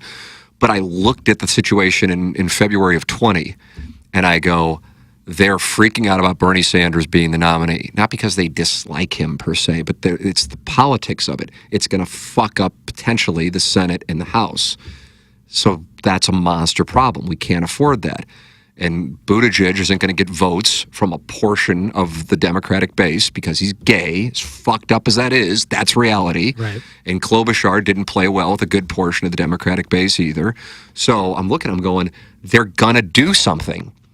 They just have to. Mm-hmm. And I hate that the idealist that I was, and I don't know when I was, but certainly when I was 26, but even deeper into my 30s than just 26. And I don't like when people talk down to people because they're younger. I think that's such a fucking mistake. Just like I don't like that people talk shit on people who are older. You know, it's a case by case. You are so fucking wise beyond your years, and then you have some people. Obviously, age has taken a hit on Joe Biden harder than other people at that age. You know, it's a case-by-case basis. Totally. So, with that all established, I'm just like, the machine is going to do something. Yeah. And then I'm sitting here doing the thing with you 2 or 3 weeks ago, and I go, God, I thought I knew what the fuck was going on, but clearly I didn't. And then I saw that. And then within 5-10 minutes, I go, holy shit, this guy is not going to be the president when February 2025 rolls around. It's just a matter of, is he going to be on the ticket in November 2024? Either he's going to lose, or this guy isn't going to be. I mean, and by the way, maybe I'm fucking wrong. You know, I mean, he's plus, let's see, I had it up. He's plus 375. I think he was plus 175 when the debate started, for the record. Jeez, yeah, that's material. But Maher kept saying, and I remember asking, this is pre when we stopped talking politics, so you probably were there. I remember turning Doug. I can picture being in the KFNS studio, turning Doug. Do you think if he loses, he'll acknowledge that he lost? And he goes, if it's a fair election, I go, oh, God. I go, see, this is already, you know, I remember the night of the Clinton-Trump election in 2016. I remember thinking, okay, he's going to lose by, you know, something ridiculous. Obviously, I was wrong. And this is a guy who's never acknowledged that he's lost at anything. So this is going to be really interesting here in a couple hours to see how he handles this. And then he wins, and I go, well, son of a bitch. But then Bill Maher was calling the shot in 2020. He goes, he will not leave. He will not leave. To his credit, about a year ago, he said Joe Biden is going to repeat the mistake that Ruth Bader Ginsburg did. That's why he was calling him Ruth Bader Biden. He's going to repeat history by not stepping aside. It's going to create a situation in which, so they've got to do something. Bob Costas said the same thing, caught a lot of hell for it. Bill Maher saying it's one thing. When Bob Costas, people go, what the fuck, Bob Costas? You know, and he was very critical of Donald Trump. This doesn't get into my politics, you know. This is observing races. It's not like I'm like, oh, I hope Biden is the nominee. I'm just looking at it and I'm going, I see what's going on. Bernie Sanders is a concern for the Democratic Party, and Klobuchar and Buttigieg aren't going to get a portion of the vote, so they've got to do something if they want to win. Mm-hmm. And sure enough, they did something, you know? So I was looking at this and I'm going, I don't get it. This guy's going to lose in November, and they're just letting it happen. That surprises the fuck out of me. And now, playing it back, I'm like, oh, I see what they did. They made sure that the debate was in June. That's the one thing that, like, why I'm not, like, super confident on our little bet that we just made is, like, why was it so early? Why exactly. Was it so early? And I go, because now that I've kind of, it's like why this show was ahead of the Rams thing versus the rest of the market, TMA, that is. It's because I got let in on a couple things that went on. The Jeff Fisher hiring. That's what I got let in on. That Jeff Fisher was down. I've told the story before. I recognize it. I think you were a big Rams guy, God bless you, in 2012. And this person goes, so you think the Rams are going to hire Jeff Fisher? And I don't know, he's down meeting with the Dolphins right now. This person goes, it's all a ploy to make it look like he's considering the two. He's coming to St. Louis, and, you know, Marvin Demoff is his agent, and he wants to make it look like Kevin pulled off the big coup by getting him. And I'm going, oh my God. Like, I was just, like, grossed out by the whole thing. And then sure enough, I mean, obviously, you know what happened. And I'm going, okay, if they think that way. Yeah, it's been that far in advance. Then I'm going, and then it just so happens it's the Jeff Fisher press conference where Stan Kroenke speaks in St. Louis for the last time. Yeah. And I can picture where we were in a different KFNS studios when I said to Doug, Doug, your reaction to the Jeff Fisher press conference. What is it? Well, the Rams are moving. Yep. And from that moment forward, our show was on that. And it wasn't because we knew, it's because we saw how things were coming together. And I guess that's whatever you want to call it. I wouldn't call it a gift because you approach life really cynically. Yeah, you know? I think it's that same idea of like the macro versus the micro, you know. That's why when you ask those questions, it gets me going. Right. And when it's like, you know, if the Cardinals beat the Pirates tonight, no, they're 4 games over 500, best they've been since 2022. What do you think? You know, I mean, I'd just be like, oh, just I'll grab all the cocks and jerk them off. Well, give me all the cocks. Scrap another question. Really thin. Yeah, God bless you. I'm telling you, I know it's a spot. It's a spot. Today I felt like I had more in the arsenal and left. So that was, you know, some days it's just like that. Yeah. It's just totally, but the late summer can get. But I love when you get a question and it gets me going. I love it. Yeah. I think I got one for tomorrow. Do you really? Yeah, pretty confident. Because that audience, I mean, hey, the show's worked at this point. Yeah. So that, you know, I mean, whatever. Inevitably, if I announce I'm not doing Balloon Party in 2025, what will be said, Jackson? You failed. and I got fired. Right. Yeah. Both. I need to present a chart of my comp. Can't do the dollars and then like the numbers of the pie on what, Yeah. and then hey, here's the deal. But digressing, when you activate my mind with a sports question, I'm all in. Yeah. But it's like if we're like going to break down, Bradley Carnell's, strategy. Yeah. 4-4-2. I'd rather, I'll just see what Ella Reese has got going on her hike, and you can talk. Yeah. Absolutely. All right. We did more. It's like a Stern interview. Yeah. You've said it all. You've said it all. Have you listened to any of his interviews recently? Mm-mm. Bobby Magic told me to listen to the Costner interview. It really is good. Yeah, I'm this whole Costner thing going on right now. What's going on with this? So I get my read is you're probably not a fan. I haven't seen Horizon Part 1 because Part 2 is coming in August. Wild. But oh, really? So this is fascinating. The whole Costner, I find it fascinating more than I love Kevin Costner. Do you? Okay. I love Kevin. Because I feel like he's kind of gone right-wingish, and then you might not be on board with that. Nah, I mean the Yellowstone Taylor Sheridan thing is kind of like its own, but he's clearly had his up and downs with that. So I don't even lump those two in the same category. But I mean Costner, sport movie goat, and so he's privately himself is financing this huge Western saga. Horizon is a Western movie saga. So part 1, which is 3 hours, has come out. It's being panned. I mean, mixed. Oh, is it really? Mixed to negative. Yeah, it's getting. What's good or bad saying? We still got to see it. 3 hours, though. That's boy. You got to get your fucking act together. Good or bad. I know. Well, I'll see it. Don't worry. There's other stuff coming down the pike too. But Horizon is, and then so not only is he financing this himself and making a 3-hour Western is far from cheap. He is then making he's made a second part that's coming out in August. So never have we ever seen in the same summer, right. well, the same year, let alone the same summer, outside of a few handfuls, but very small. Strikes me as a risky move. Extremely risky, especially, I mean, it's hard to get people in the theater to see an hour and a half. I got to be honest, I really want to see it. Yeah, do you really want to see it? Oh, yeah. Well, I love Westerns, and Kevin Costner in a Western. Yeah, you got me. So I do want to see it. I don't care what the reviews. I'll be the judge.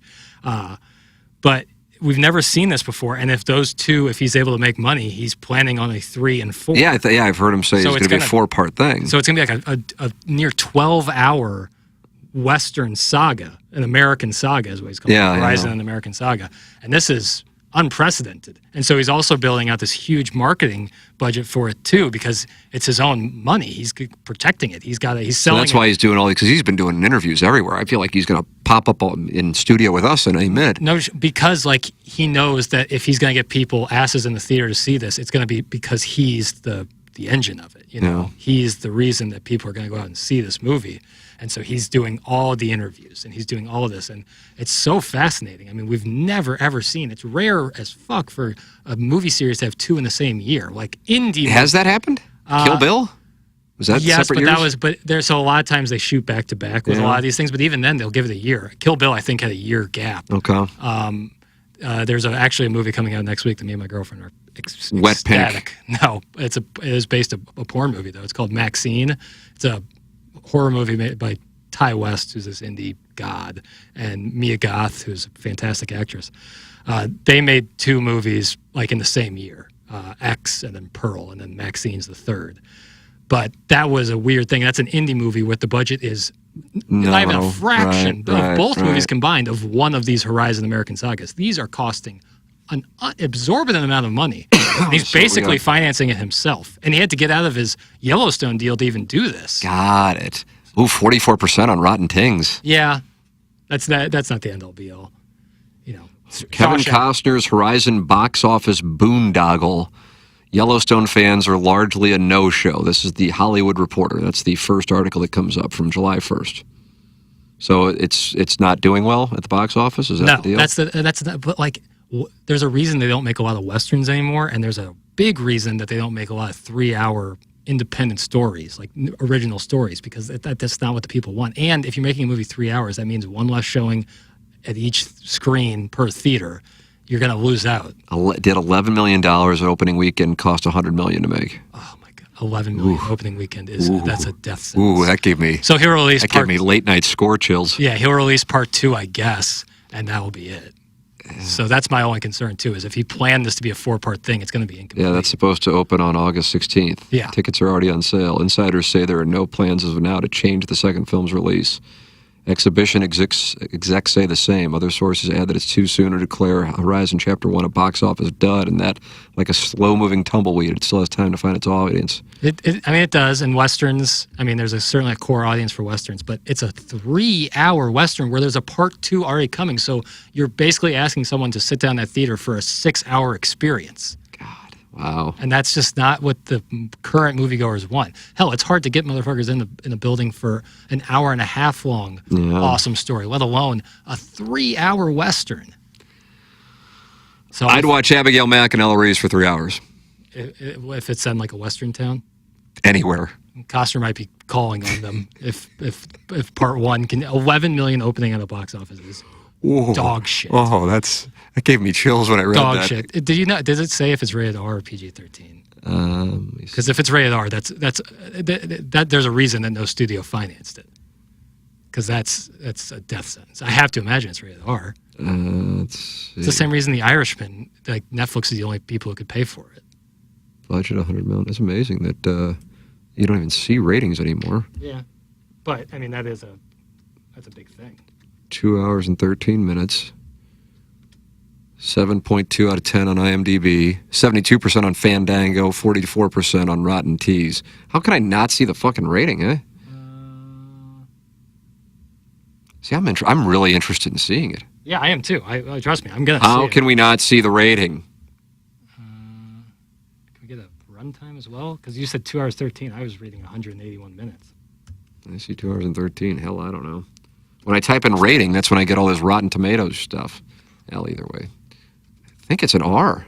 Yeah, it's R. It's rated R. Wow. Yep. Old. I guess there's a tripping scene? I have to imagine there's a good amount of violence in the Western. So yeah, you are making a 3-hour, or even, I saw 181 minutes, so I'm going to go with that. 3-hour rated R Western. That is, a studio would just turn you right away if you came to them with that. You know, I got to tell you, brief aside, but somewhat related. I've been to Denver a good amount. I was at Coors Field when Pools got his first hit in the major leagues, 2001. Blues played the Avalanche in the Western Conference Finals like a month later out there. Rams and Broncos, went to some other Broncos games. So I've been there a good amount. I just hadn't been there recently. That's a great fucking city. Yeah, Denver's awesome. And I'd never been to Red Rocks and went to a concert there last Tuesday. And that's incredible. And what I noticed was, you know, and this is none of it's a shot. It's an observation. You go to a concert, a country concert in St. Louis, and I guess Ryan Bingham would certainly be considered, I think probably alt country would probably be what he'd be considered.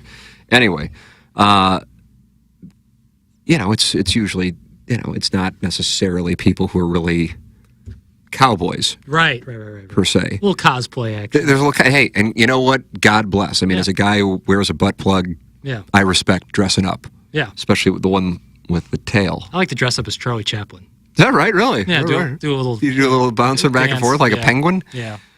But sans mustache. We get to Red Rocks, and I'm like, oh, they're not everybody, to be clear. I mean, there's just some, you know, people who just want to go to Red Rocks and see him play.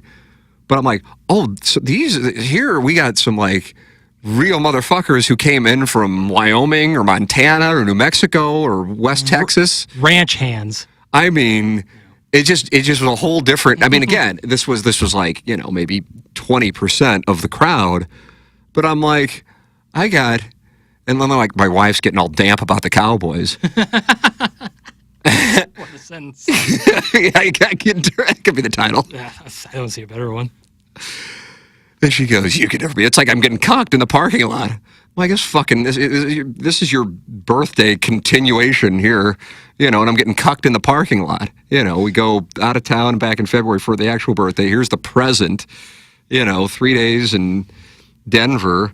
And, you know, it's not like these things were inexpensive. And now you're like, you could never be a cowboy, and just like, and I'm like, I agree. Right. You know, I can't fix a damn thing. The last thing I'm going to be doing is, you know, taking a herd across the country. Yeah, right. And I understand that. But now you're cucking me, woman. Yeah. That's what you're doing. See, that's the thing, though. It's a grass. And then she's screaming, and it turned out that this was going to be a live show that he's going to put on whatever, YouTube. I love you, Ryan. And I'm like, so now, I get cucked in the parking lot, I get cucked in the show. Yeah. The whole time you're just trying to enjoy the ambiance. Yeah. And I'm like, and the angle we had and the way that place. Have you been to a show there? No, God, it really is. It really is. It really is. I'd heard about it. I'm just like, okay, it's probably people need to settle down. Yeah. And then I'm like, wow, yeah, this really is something. I need to get there. Yeah. It's up my alley. But the angle we could see, like the people who are like, friends and family. Yeah. Off, and he just gotten married like a month or something ago from some girl who's also on Yellowstone. Nice. And I'm like, oh, I think that's the wife over there. And she's like, well, she's not hot enough to be his wife. And I'm like, what is this? So did you start screaming, I love you? Yeah, I love you, girl in Forever 21 dress. She's like, she wouldn't be wearing a Forever 21. I'm like, what is this? And this is just, this is an old-fashioned cucking at Red Rocks. Yeah, a Rocky Mountain cucking. A Rocky Mountain cucking. That's the worst one of them all. Yeah, those are the worst. Anyway, I saw that, and I'm just like, God, we drove down to a trail in Colorado Springs. All that stuff in Boulder and Colorado Springs are all super close together, really. Yeah. I didn't realize that. That's the problem is when you try to go Denver to like where people are skiing, that's a far drive. That's when you get into, I think, because the mountains start up west of Denver. Yeah. Like you drive from Kansas to Denver, it's basically like Kansas, but then you get into past Denver, and that's where you start getting into the I believe like driving from like St. Louis to Denver is one thing. Driving once you have to go through the Rockies. You got a situation.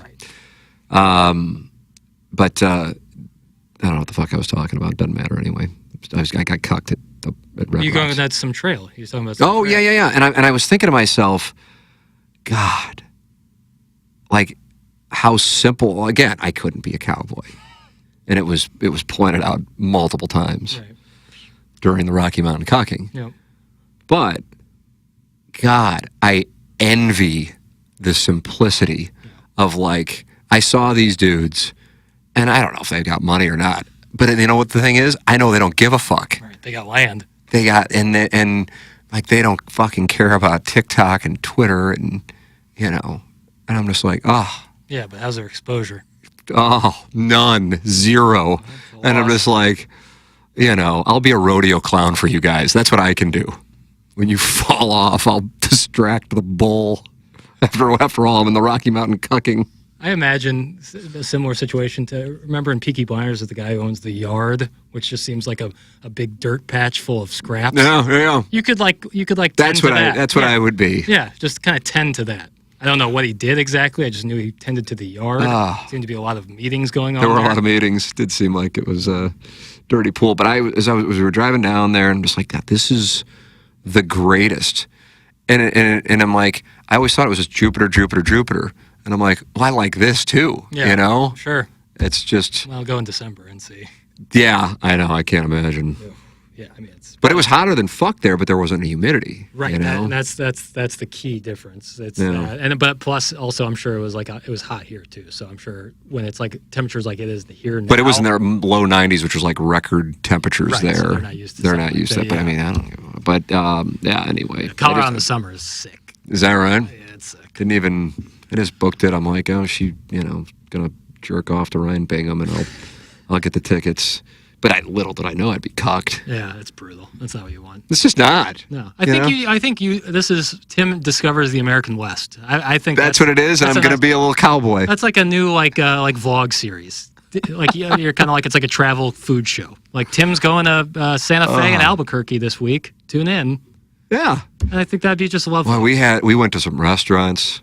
I'm telling you, that were outstanding. Chili Verde is the one, because it's just random, and if you drove by it, you'd be like, you got to be fucking kidding me. Sure. But that's what you always say about the place. Kabuto. Yeah. I answer more DMs and emails about Kabuto in Las Vegas. Kabuto, for the record. Same with Palomanos. Like you drive past it, you wouldn't think much. But in St. Louis, I think people know about it. And in Las Vegas, the locals knew about it. That's where I saw Antonio Esfandiari, also known as the Magician Poker guy. And he goes, where are you guys from? Which he was talking to me, but I know exactly what was going on. That was another cucking. Yeah, God. That was just west of the Strip cucking. Can I go anywhere and not get cucked? Yeah, seriously. It's like, God, you go west of the. Yeah, where are you guys from? Any chance you could drop dead of a heart attack right now? My wife was all too happy to So we're from St. Louis, and he goes, "How did you find out about this place?" Because it's kind of like everybody, tourists are going to eat on the Strip. Yeah. We're by all the foot massage places and just west of the Strip. Yeah. Have you seen? That was your first Las Vegas trip, so you don't even know about this. No, it was I don't know what the deal with that is. I certainly have theories. Oh, the foot massage thing? Yeah. Well, you're walking around a lot. People get tired feet. Well, it's in a certain part of the town. But either way, that's where Cabuto is, and it's the bee's knees. Yeah. And then Chili Verde, the Airbnb, the guy recommended it. And we go in there, and I've never had this happen before. First off, there's it's 5:30, but we're starving, and there's one table, and I'm going, okay, we got a problem here. Right my down the Airbnb, road. exactly, my Airbnb guy, he must be on the take, like Dr. Biondo situation. And then the lady, who couldn't have been kinder, is nothing but Spanish. And usually, when people, that's their primary language, they recognize they're dealing with one of the whites. That's right. Who don't speak Spanish, and then they alter, and then they bust out the broken English. Yeah. She kept charging ahead, Yeah. and eventually I had to go, no habla español. Yeah. It's tough. It's tough. It's like Edgar Renteria in the clubhouse again. Yeah. Except then he would privately speak English to his teammates. And pretty good, right? Perfectly. I love Perfectly. That move. I love that move. Perfectly. Absolutely perfect English, Edgar Renteria. And he was chastising me about gambling. He decided that was the one time he was going to let me know that he could speak English. And I was why I was bitching about losing a bet in the Cardinal clubhouse is beyond me. But he goes, "You know why you lost?" And I go, what the fuck? Number 3, I've always kind of thought you did, but you speak English, and you're going to acknowledge that you speak English? I go, and why is that? He goes, because you decided to gamble. I go, oh my God. Yeah. This guy, that was the just out of nowhere. He won the World Series with the Marlins, and now you're giving this? Kind of another cucking. Oh, it was. Everywhere I go. But I'm like, and I'm sitting there, I go, okay, now we're going to go outside. We wanted to sit outside. Now there's nobody outside either. I can't communicate with this lady. God bless her. She's not doing anything wrong. Sure. What am I going to do here? I'm starving. And we're about ready to go. Guy comes out. I think he owns it. And he was so excited about us being there. Which is another, absolute cucking, no question about it. There was 100%. And now that I'm telling these stories, there is a thread. It's tough. And I go, you're gonna go home, because this guy was absolutely, What, bowling? Yeah, it was like a Monday at 5:30, and you got this me. Sure. But my wife assumed that we were gonna go somewhere like super, so she's like dialed up. Right. Then you got this. Yeah. Well, your lifts in? I mean, come on. The lifts. I was seated. That's fair. But I didn't have my toupee on. Right, or the phone books. Right, the phone books. Left them here. So he's all too happy to tell us about the restaurant. But either way, it was worth the cucking because it was so good. Really. Oh my God. Yeah, when you find good Mexican food, it's special. We almost went back the next night. Wow. That's saying something. Yeah. Finding good Mexican is like, once you find it, you never want to go anywhere else. I'm telling you. So I like when I find these little places, like, hey, I can tell you about, whatever on the Strip. Everybody kind of knows that. Or you're on the West Coast. Go to In-N-Out. Big deal. Chili Verde, random hole in the wall that's just to the, I don't know what the fuck my directions. I don't know my directions when I'm in Denver. I think to the west of Mile High Stadium. It's in a neighborhood. I think it's called, I don't know, whatever. Either way, Chili Verde, Federal Highway. I think it sounds like it's a highway, but it's not. It reminds me. The neighborhood reminded me of like the Grove, Benton Park. Yeah. Kind of like I'm heading to Sydney Street or Blue City Deli. Delicious. I know. And God, was it good. Holy shit, it was good. My God. So anyway, great trip. God bless America. I got cucked. Yeah. Tim, get you to Telluride. That's from Chuck Vindaloo. My parents love, they would go to Telluride. Is that right? Music festival every single year. Oh, yeah. One of the opening acts. Jamestown Revival, I believe, was one of the opening acts, and they were talking about the Telluride Music Festival. My parents would go there every. It's like we used to just like, okay, if we have time, we're going to go to Vegas or Jupiter. Yeah. Denver's in the mix. But now that's what my wife was saying last night. I said, hey, that concert's up on YouTube, not the produced one. But if you want to watch it just to put yourself in a good headspace, because we loved it so much, just the experience. And obviously she was, whatever was going on when he was on stage. Very unfortunate, though. Soiled the sanctity of our marital vows. Yeah, soiled like a big the sanctity. Old piss on him. Soiled the sanctity. Well, she might think she wants a cowboy, but does she know that that you, fresh off of going on hour 6 of broadcasting, is going to come home and griddle deedle? Thank you. She does. Right? She does. So grass is always greener. Thank you. Exactly right. Ryan Bingham wouldn't grill the deedle. Hell no. No. City hands. He's Thank you. Exactly guy. Right. Exactly. And he couldn't do 6-7 hours of just gabbing, just yammering. It's 4:25. Yeah, God. This is a long one, but this is what we do. I mean, I think getting into the election and the KFNS thing, I know people want me to talk about it, so I'm happy to talk about it. It's going to be really interesting when people are like, "Oh, Tim talked about the election and the KFNS thing," but the podcast is called "Damp by Cowboys." Damp for the Cowboys. Damp for the Cowboys. That was going to be called. I think it's the right call. SEO. That's what happened. The SEO is just. Is that good for the SEO? It's optimal. Well, damp is so obvious. People are always looking up damp. Joe Biden. I don't want to put KFNS in the title because then it's like, then it makes it look like SEO and Well, it's not about that. I know your boss, but it's like I know people want to talk about. We call it radio wars. I don't know why, but I remember this in Little Rock. The theory, like if you drove, I don't know what it's. I haven't been to Little Rock since I left Little Rock. It's nothing against Little Rock. I just haven't been back. The anchor teams for all of the stations, it actually was like Anchorman with Ron Burgundy. They were all up, all over the area. Jeez. And I'd just be like, why? I was on it, and this was kind of, it wasn't like the great days. Like Doug got to work in television, I think, when it was great in the 80s. Yeah, truly did. Yeah. When motherfuckers really were making some real money. And probably the 70s was maybe the best time, but 70s and 80s for sure. Anyway, this is 99 and 2000.